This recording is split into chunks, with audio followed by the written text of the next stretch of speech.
तो ये भी नहीं है। अच्छा, तो इसमें ये हमें कह रहा है कि जी ये हमें डेटा दिया गया है परटेनिंग टू 31 दिसंबर। तो इसका मतलब है कि जो 31 दिसंबर वाला हमारे पास डेटा है वो हमारा कौन सा डेटा होगा, वो हमारा डेटा हाँ होगा सर। एंड वाला।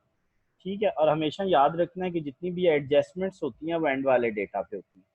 जितनी भी ठीक है। एडजस्टमेंट्स होती हैं वो सारी एंड वाले डेटा पे होती एंड। हैं। During the year draw 3000। देखो यार, जो ड्रॉ किया है वो निशान क्या बन जाएगा, ड्राइंग। ठीक है, 3000 की ड्राइंग्स बन गई। अब ये 38 क्यों नजर आ रही है, ये अगले आपको आगे नेक्स्ट नजर आएगा। ड्राइंग्स याद रखना दो तरह की होती हैं, एक कैश की सूरत में, एक गुड्स की सूरत में। जो कैश की सूरत में होती हैं वो जो पैसे बंदा घर घर घर के लिए उठा के ले जाता है, दुकान के गल्ले से जब पैसे उठा के ले जाता है तो उसे हम कहते हैं ठीक कैश है। में ड्राइंग्स। और जो कुछ ठीक होती हैं है। स्टॉक, या जैसे वो चीनी घर उठा के ले गया, पत्ती घर उठा के ले गया, मतलब जॉगरी ले गया, तो कुछ भी यार वो इसको गोल ले गया, तो ये स्टॉक हो गया ना, यानी जो स्टॉक पड़ा ठीक था है। उसमें से उठा के ले गया। तो ये दोनों मिल के ड्राइंग्स बनती हैं, कैश और गुड्स। ठीक है, या स्टॉक। अच्छा, लैंड को हमने ठीक है। कितना डेप्रिसिएट करना है, ये देखो लैंड एट 20,000 की मैंने 2% डेप्रिसिएट कर दिया। फर्नीचर है 3,000 का, उसको मैंने 5% डेप्रिसिएट कर दिया।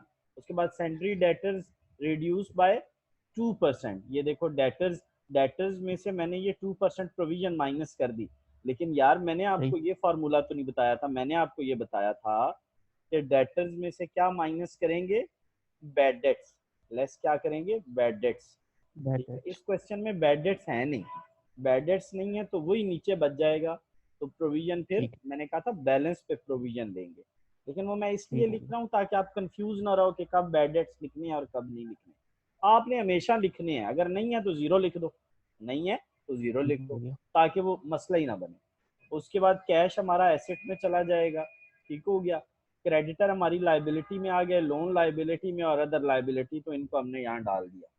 अब वो कहता है he use 8,000 stock for private use. तो ये जो 800 है ना, ये 3,000 में ऐड होके 3800 हो गया। क्या हो गया, 3800 हो गया। During the year 2016 he sold furniture and paid into the business. घर का फर्नीचर बेचा, हाउस होल्ड फर्नीचर, घर का फर्नीचर बेचा, बेचा बिजनेस अकाउंट में डाल दिए। ये उसका एडिशनल कैपिटल होगा। अच्छा, ठीक है। बेच के बिजनेस में डाल दिए। ठीक है, इस beginning capital is 30,000। Beginning capital is 30,000। अब हम क्या करने वाले हैं, तो कहता है draw the profit and loss. ठीक है, इन सबको ऐड करेंगे, इनको माइनस करेंगे, ये कैपिटल निकल आएगा। ये हमारा एंडिंग कैपिटल है। एंडिंग में ड्राइंग्स को ऐड और बिगिनिंग और एडिशनल को माइनस करेंगे तो हमारा क्या निकल आएगा, statement of profit and loss. ये देखो मैंने एंडिंग कैपिटल लिया, उसमें ड्राइंग्स को ऐड, बिगिनिंग को माइनस, एडिशनल को माइनस, तो नेट प्रॉफिट निकाल दिया। ठीक हो इसकी गया। शक्ल थोड़ी ठीक। अच्छी बना लेना। शक्ल अकाउंटिंग में चीज़ों की कैसे अच्छी बनती है, आप इधर इधर एक लाइन लगा दो ऐसे करके, इसके नीचे ये जो आंसर है, अकाउंटिंग में जब भी आंसर होता है ना तो वो इस फॉर्म में होना चाहिए, है इस फॉर्म में।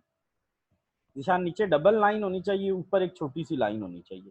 और सेग्रीगेट करने के लिए हम इधर भी एक लाइन साइड पे बना सकते हैं, लाइक इस तरह की, ये इस तरह की लाइन लगा दी।